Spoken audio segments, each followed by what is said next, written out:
You know that feeling you had in high school when it felt like no matter what you did, someone was always competing with you or talking behind your back? I wish I could tell you that ends when you graduate, but if you've worked in the beauty industry for any amount of time, you probably already know it doesn't. The truth is, mean girl culture is still alive and well in our industry, and it's one of the biggest reasons so many talented beauty professionals burn out or even just leave the industry altogether. When I first started aesthetic school, I thought, okay, once I graduate, all the drama will stay behind in the classroom. But the reality hit fast. In my first job as a booth renter, I felt so small. I was eager to learn, I was kind, I was quiet, and that somehow made me an easy target. I assisted with reception and cleaning duties, and people took advantage of my helpfulness. They made me feel like a newbie who didn't deserve respect, and slowly all of that excitement I had for this industry started to fade. And that's when I realized it wasn't just school drama, it was the culture of the beauty industry itself. The beauty industry is mostly female, which is beautiful in so many ways, but it also means there are a lot of emotions, insecurities, and unspoken hierarchies. People compare, they compete, and sometimes tear each other down just to feel seen. But that behavior doesn't come from strength, it actually comes from insecurity and scarcity.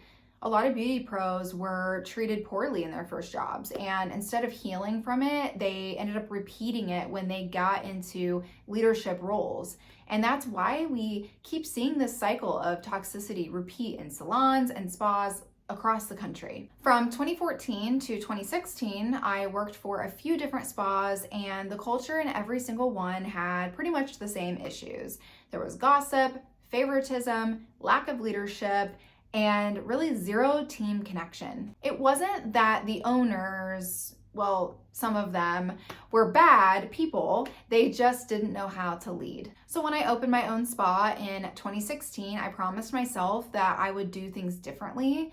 I just didn't want anyone on my team to ever feel the way that I did, unseen, unsupported, or just unsafe at work. That became one of my biggest whys as a leader, to create a culture rooted in kindness, structure, and accountability. I'm talking about this because it's not just about drama, it's about the impact. I've seen talented professionals walk away from their careers because someone made them feel like they weren't good enough.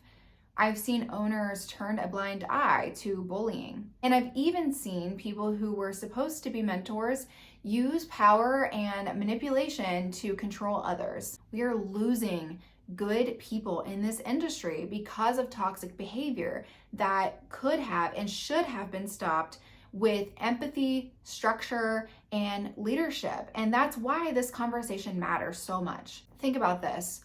We cannot heal an industry that's built on beauty if we keep letting ugly behavior go unchecked. It starts with awareness, with how we act the way we do, why this has been normalized, and why it's time to finally shift it. In tonight's podcast episode of Ronnie's Truth Serum, I'm opening up about the other side of this, what we actually can do to change it.